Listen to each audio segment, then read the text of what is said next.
Modi Yogi versus ममता model की चर्चा हो रही है। क्या 2024 चुनाव में आतंकवादी चुनाव जिताएंगे? बेंगलुरु में ब्लास्ट करने वाले संदिग्ध आतंकी भागकर बंगाल ही क्यों पहुंचे? सीएम योगी किसके लिए बोले कि उल्टा टांग कर नीचे से मिर्ची का छौंक लगाया जाता है? सबसे पहले इसका चैप्टर।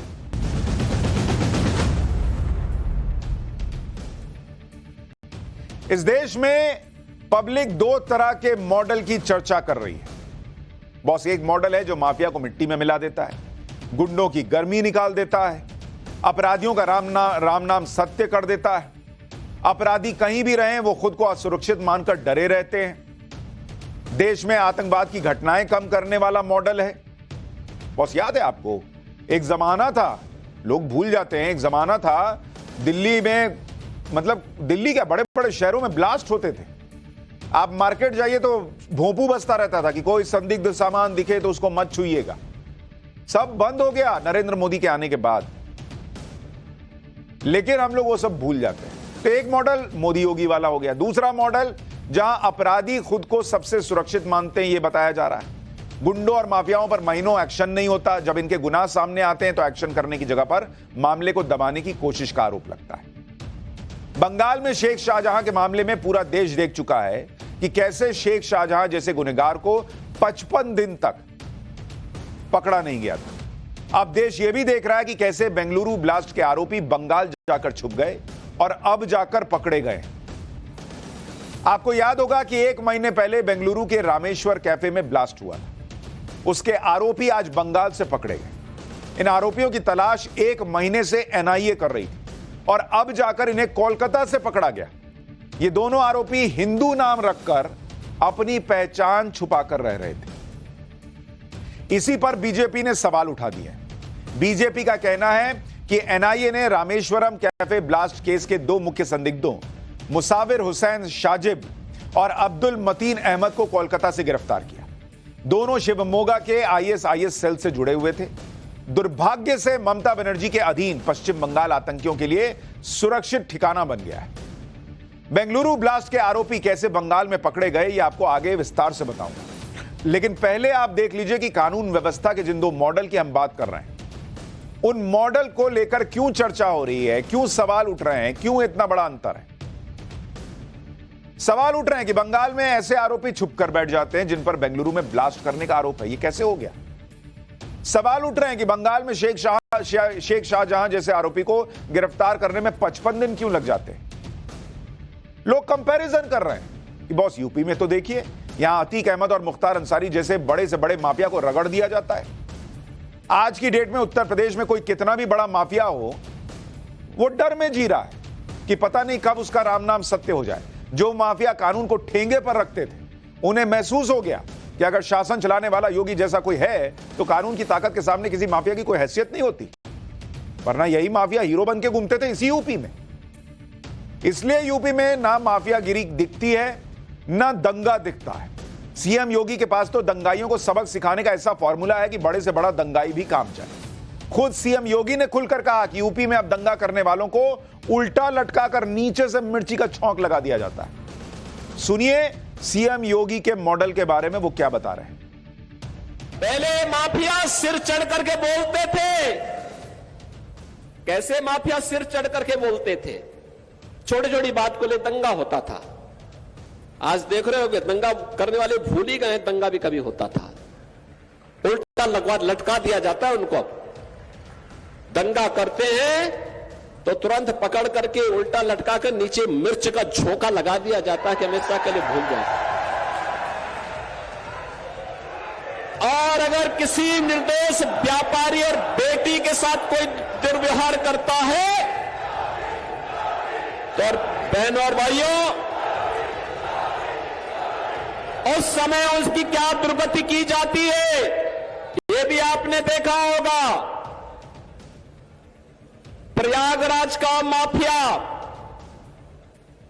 जबरदस्ती एक पिछड़ी जाति के व्यक्ति की निर्मम हत्या करने के आरोप में किस तरीके का व्यवहार करता था। और बहनों और भाइयों, उसकी प्रॉपर्टी को जब्त करके हमने गरीबों के लिए मकान बना दिए वहां। लोगों ने कहा ये सब क्या कर रहे हैं, तो बहुत बड़ा माफिया है। हमने कहा कितना बड़ा माफिया है तो समय बताएगा, लेकिन फिलहाल गरीबों को मकान बनाऊंगा भी और अपने हाथों से मैं देने के लिए जाऊंगा, और मैं स्वयं गया था वहां देने। तो देश में आज की डेट में मोदी योगी मॉडल की ही चर्चा है। ऐसे नहीं है कि लोग देश के अलग अलग हिस्सों में जब कोई घटना हो जाती है तो कहते हैं कि योगी मॉडल से न्याय चाहिए, और योगी जी खड़े होकर बोल रहे हैं मंच पर कि जिन माफियाओं को पाला पोसा जाता था उनकी संपत्ति गरीबों में बंट रही है आज की डेट में। यूपी में तो गुंडे अपराधियों को उल्टा लटका दिया जाता है, लेकिन ऐसा क्यों हो रहा है कि बेंगलुरु में ब्लास्ट करके आरोपी बंगाल में जाकर छुपता है? यह सवाल पूछा जा रहा है। क्या इसलिए कि उसे ऐसा लगता है कि वहां पर वो सुरक्षित होगा? यह सवाल बीजेपी ने भी उठाया। बेंगलुरु के रामेश्वरम कैफे ब्लास्ट केस में कोलकाता से जो मुख्य आरोपी गिरफ्तार हुए हैं, उन्हें पकड़ा कैसे गया, अब आपको यह भी बताता हूं। बेंगलुरु ब्लास्ट का एक आरोपी मुसाफिर हुसैन शाजिब और दूसरा अब्दुल मतीन साहा है। दोनों को कोलकाता के पास कांथी से गिरफ्तार किया गया है। एनआईए के मुताबिक अब्दुल ताहा ने प्लान बनाया और कैफे में शाजिब ने आईईडी रखा। दोनों आरोपी कर्नाटक के शिवमोगा में जिले में तीर्थहल्ली के रहने वाले हैं। एनआईए के मुताबिक दोनों आरोपी आईएसआईएस मॉड्यूल का हिस्सा है। एनआईए ने 26 मार्च को दोनों आरोपियों के मददगार मुजम्मिल शरीफ को अरेस्ट किया था। मुजम्मिल ने ही दोनों आरोपियों को ब्लास्ट का सामान दिया था। कैफे में ब्लास्ट के बाद दोनों आरोपी फरार हो गए। एनआईए ने दोनों आरोपियों पर 10-10 लाख रुपए का इनाम भी रखा है। दोनों अपनी पहचान छुपाकर यहां वहां रहने लगे। एनआईए ने आरोपियों की गिरफ्तारी के लिए कई राज्यों में छापेमारी की, जिससे आरोपियों के बारे में जानकारी मिली। दोनों आरोपी पिछले 42 दिनों से एक ही पैटर्न अपना रहे थे। दोनों गेस्ट हाउस या निजी लॉज में रुकते थे। एनआईए ने छोटे शहरों पर नजर रखनी शुरू की जहां लॉज में पहचान नहीं बतानी पड़ती। कोलकाता के पास दोनों आरोपियों को होने की खबर एनआईए को मिली। एनआईए और बंगाल पुलिस ने जॉइंट ऑपरेशन के जरिए दोनों को पकड़ लिया। दोनों आरोपियों को कोर्ट ने 3 दिन की रिमांड पर भेज दिया है। बेंगलुरु ब्लास्ट के इन दोनों आरोपियों को एनआईए ने गिरफ्तार किया, लेकिन बंगाल में इन आरोपियों के पकड़े जाने पर कोई कुछ कहे ना, इसलिए ममता बनर्जी बंगाल पुलिस की पीठ थपथपाने लगी। ममता बनर्जी कह रही हैं कि बंगाल पुलिस ने 2 घंटे में कैफे ब्लास्ट के आरोपियों को पकड़ लिया, और बीजेपी वाले आरोप लगा रहे हैं कि बंगाल सुरक्षित नहीं है। अगर बंगाल सुरक्षित नहीं है तो क्या दिल्ली और यूपी सुरक्षित है?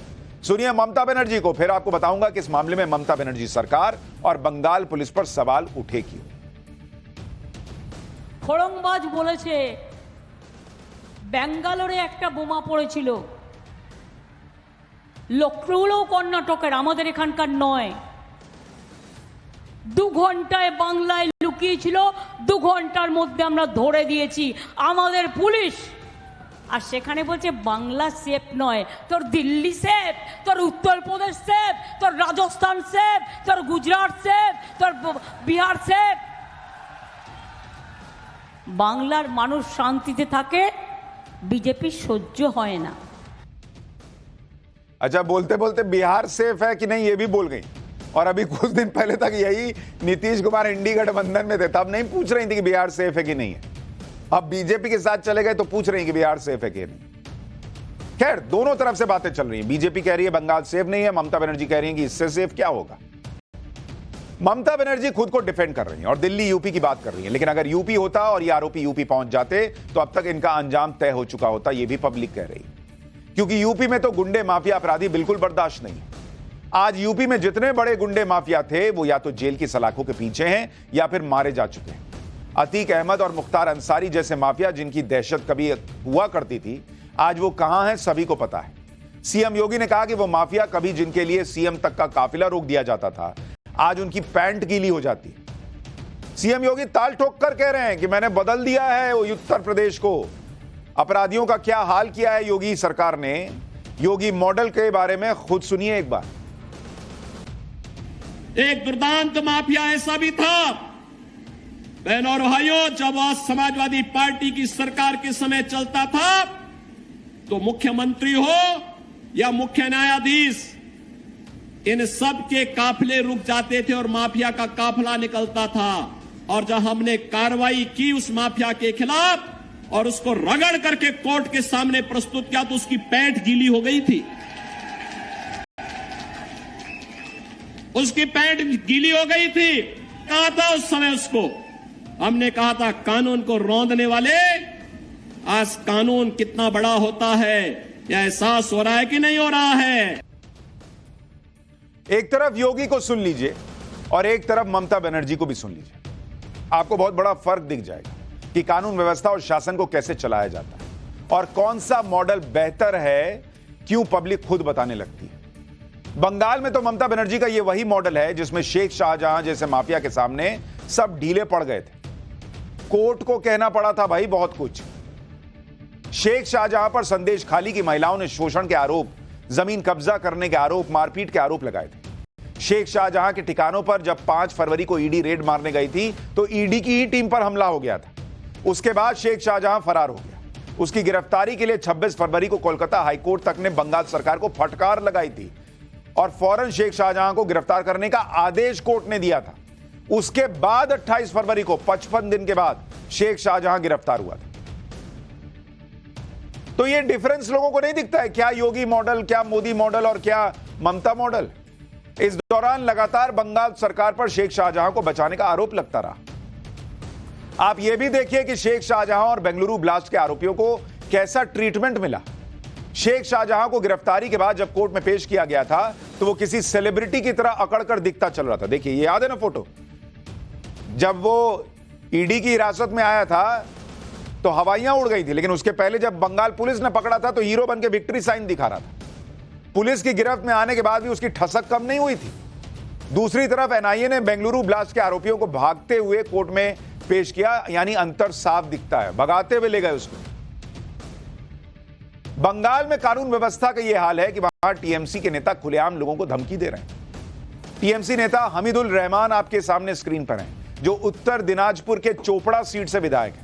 इस वीडियो में हमीदुल रहमान मतदाताओं को धमकाते हुए कह रहे हैं कि 26 तारीख को बंगाल से सेंट्रल फोर्स चली जाएगी, उसके बाद हमारी फोर्स के साथ ही रहना है, तो अपना कीमती वोट बर्बाद ना करें और कोई बदनामी ना करें।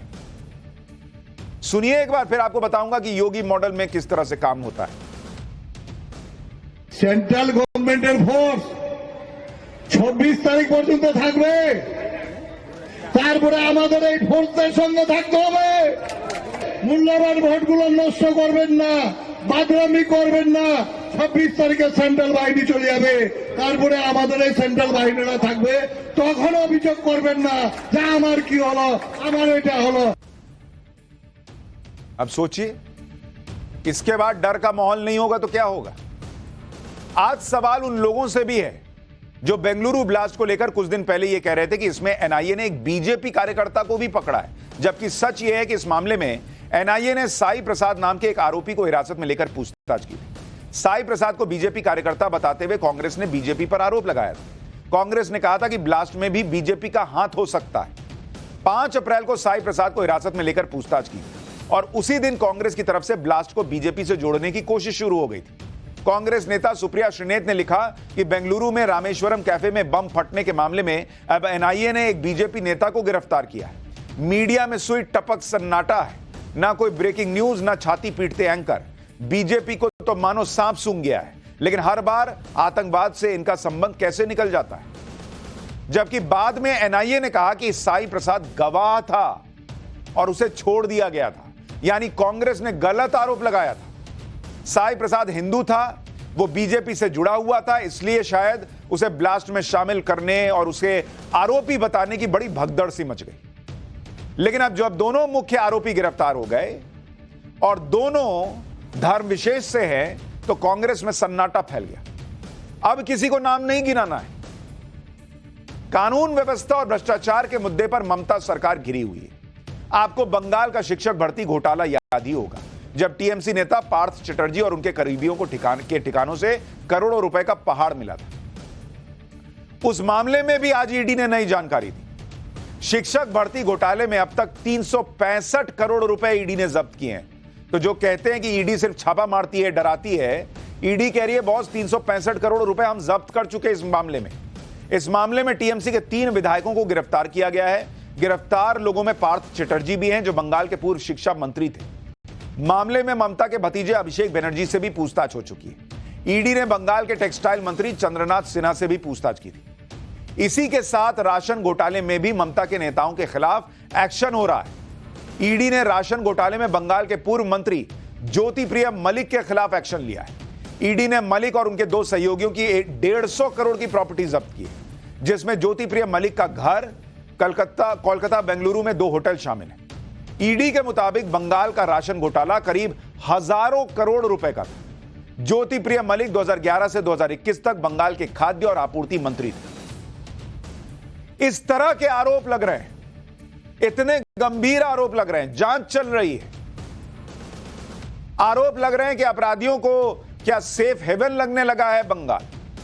बीजेपी सवाल उठा रही है, लोग सवाल उठा रहे हैं सोशल मीडिया पर। और एक तरफ योगी मॉडल और मोदी मॉडल की चर्चा है। मोदी मॉडल में देश में आतंकवादी घटनाएं कम हो गई। योगी मॉडल में वो खुद कह रहे हैं, योगी जी, कि हमने तो भैया एकदम टाइट कर रखा है मामला। और दूसरी तरफ ममता मॉडल पर सवाल उठ रहा है।